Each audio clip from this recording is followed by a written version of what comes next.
On today's video, we're going to be talking about abundance and on how you can start letting go of a lack mindset so you can start seeing all the opportunities that are around you, start feeling more optimistic, attract better things into your life, and overall feel more uplifted.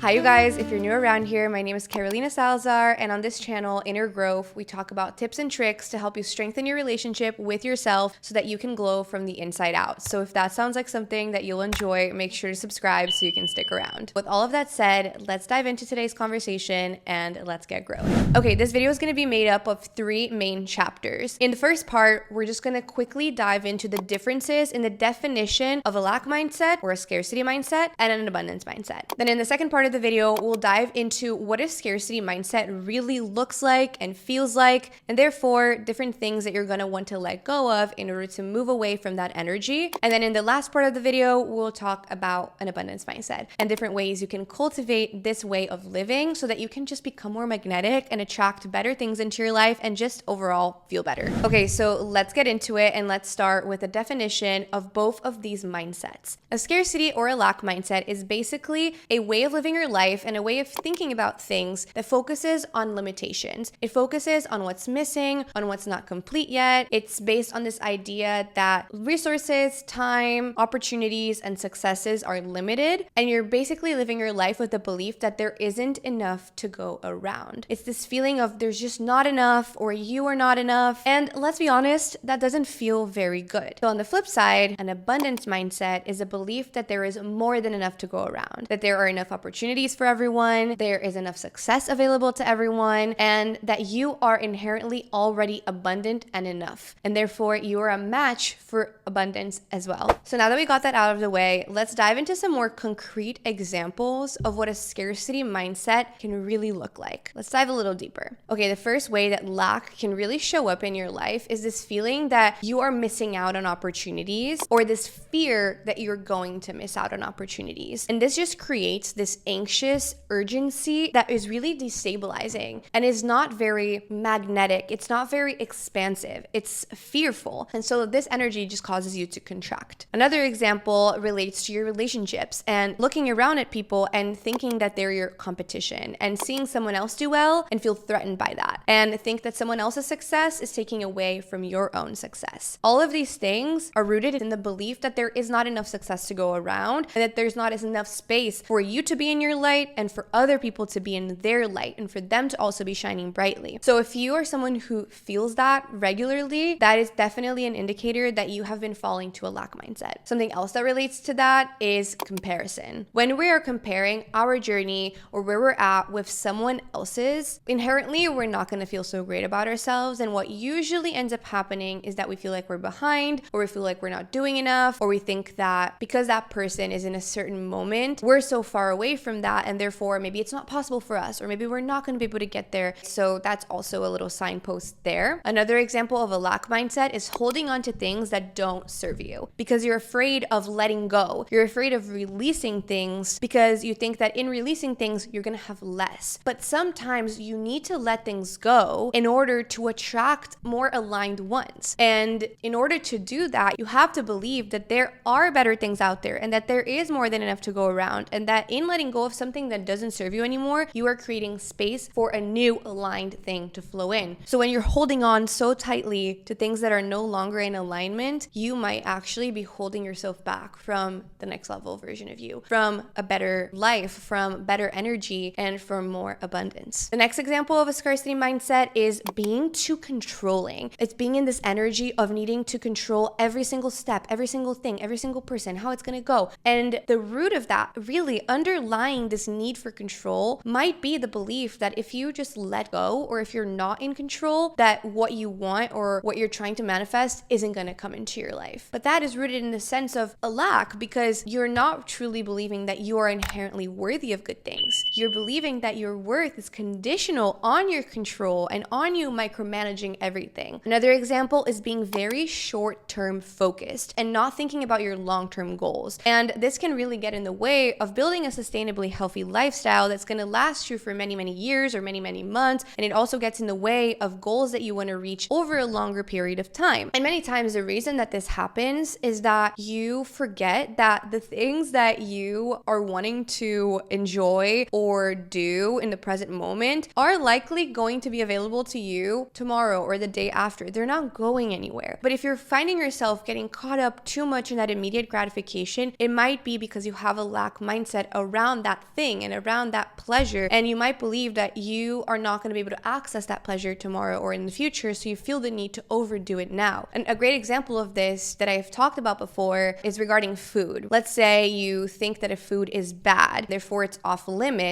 If you ever break that rule, you're going to be in this energy of, oh my gosh, I don't know the next time that I'm going to allow myself to break this rule. And therefore you're most likely going to be inclined to eat it too fast. And maybe then you're going to feel too full and then you're going to feel guilty. And then it's going to trigger this whole chain of feelings that are not very nice, right? But if instead you're just like, okay, I'm allowed to eat dessert whenever. I'm allowed to have a slice of cake today or tomorrow or the day after. It doesn't really matter. Why would you feel inclined to overeat on it today if you can also have it tomorrow? And that is where cultivating an abundance mindset can really help you. And then the last signpost of a lack mindset is feeling really stressed out about time and money. Time is especially important to note here. It's being in this energy of always having to rush, of always having to do things so fast and trying to move at 1,000,000 miles per hour. That is definitely a sign that you are not realizing that there is an abundance of time for you to achieve all of the things that you want.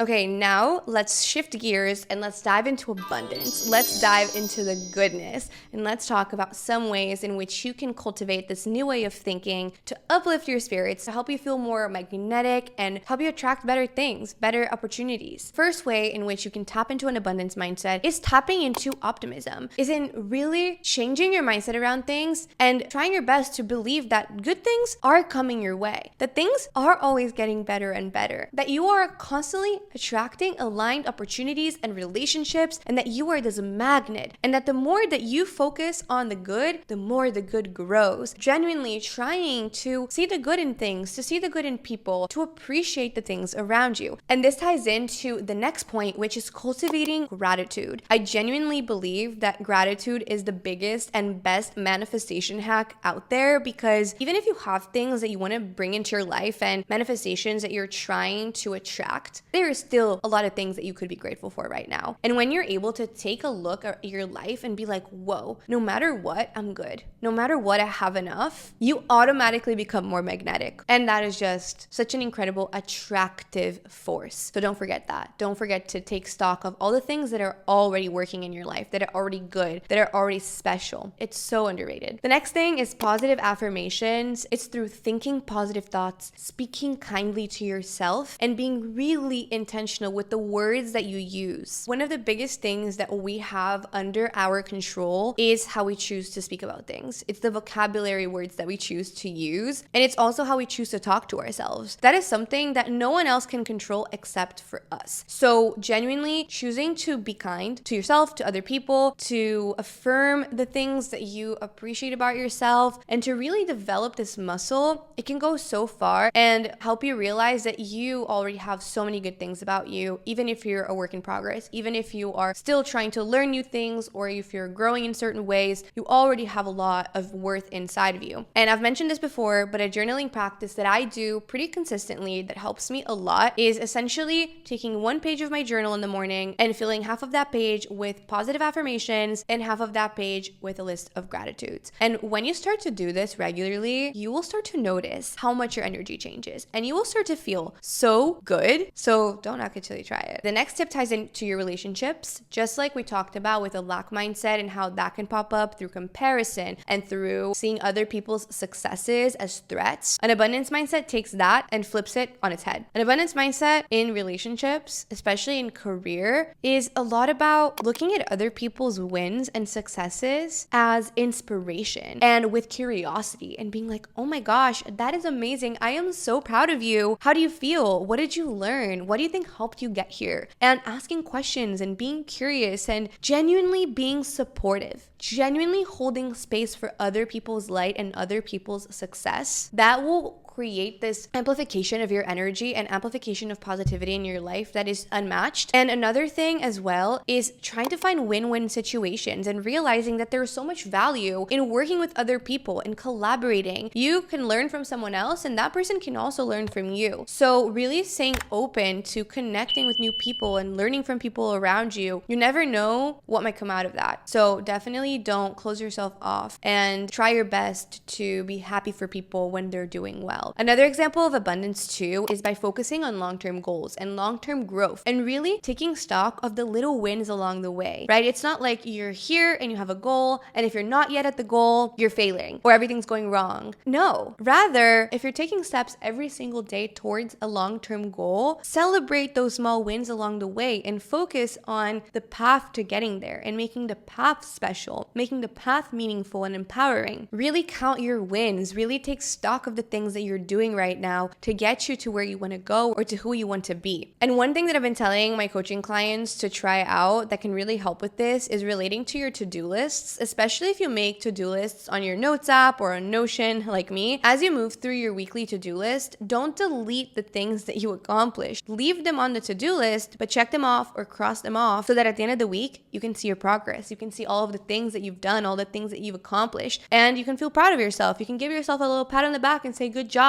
You did all these things. You got closer to your goals. You showed up for yourself. You showed up for the things you set out to do. And even if there are a couple things in a to-do list that you didn't get to, you still got to all of these other ones. And so you deserve to feel proud of yourself for that. Okay, the next tip is realize that you are not stagnant. You are always growing every single day and in different phases of life. And there's going to be one day in the future, a few months from now or a few years from now, when you're going to look back at this moment and you're going to be like, oh my gosh, I was growing so much in that phase. You're going to be able to see all the growth that's happening currently, but you might not be able to see all of it now. And so just realize that you are always evolving. There's always something that can be learned from where you're at right now. Even if it's difficult, even if it's challenging, it is teaching you something. And my next tip ties into this, which is see your past as a teacher. Take the lessons that you learned from those experiences and focus on moving on and carrying the wisdom and carrying those lessons and letting go of the negativity, letting go of the self-judgment, letting go of the guilt. Don't focus on the past with regret and with self-judgment. Focus on the past as a source of lessons and wisdom and knowledge, and then move forward. Next tip is don't be scared of stepping outside of your comfort zone. Get curious and do things that you've never done before, and just realize that you can do new things and you don't have to be perfect at them right away. It's very likely that if you're doing something new, you're not going to be good at it right away. That's totally okay, because if you stick with it and you stay consistent, you're going to get better. You are going to grow. You are going to learn. So having a learner's mindset is a way of having an abundance mindset. It's realizing you're not stagnant, you're malleable, you can absorb new skills and you can change and you can evolve. And so don't have this perspective that you already know everything there is to know and close yourself off. Be curious and stay a lifelong learner. My last tip to help you cultivate an abundance mindset is to stop comparing. Realize that we all have come into this earth, into this lifetime, into this physical body to live a very specific experience that is teaching us very specific lessons individually. And so your timeline and someone else's timeline, they're not meant to be the same. And so what someone else is doing and how fast they're doing it, it doesn't really matter, and it doesn't say anything about your worth. So try your best to stop comparing. Okay, so those are my main tips on how you can cultivate an abundance mindset. I hope that this left you feeling inspired. I hope that this gave you some tangible little shifts that you can implement so that you can feel more magnetic. You are abundant. I am abundant. There is abundance all around us, in the leaves in the trees, in the birds that are singing, in the wind that hits your face, in the droplets of water that come out of your sink, in the food in your fridge, in the clothes in your closet, in the meals you eat, in the water you drink, in all of these things. Start to notice it. And the more that you do these things, whether it's a gratitude practice, saying affirmations, and being mindful of your language and the things that you speak out loud, working with people with an open mind and trying to find win-win situations and seeing other people's success as opportunities to learn from them and as inspiration, and just genuinely developing this optimism within you, you are going to glow from the inside out, which is the whole point of inner growth. And you are going to grow as well. You're going to step into a better version of you. So hope you guys enjoyed this video. I hope it left you feeling some good feelings, and definitely let me know in the comments what you're taking away. If you enjoyed today's video, you can check out last week's video, which included 10 tips to help you develop self-trust and be on your own side. And there will also be another video dropping next week, so don't forget to subscribe so you can be in the loop of that. And with all of that said, I hope you have an amazing rest of your day. Don't forget to take care of yourself, pour into yourself, water yourself, and give yourself lots of love. And I'll see you guys very soon.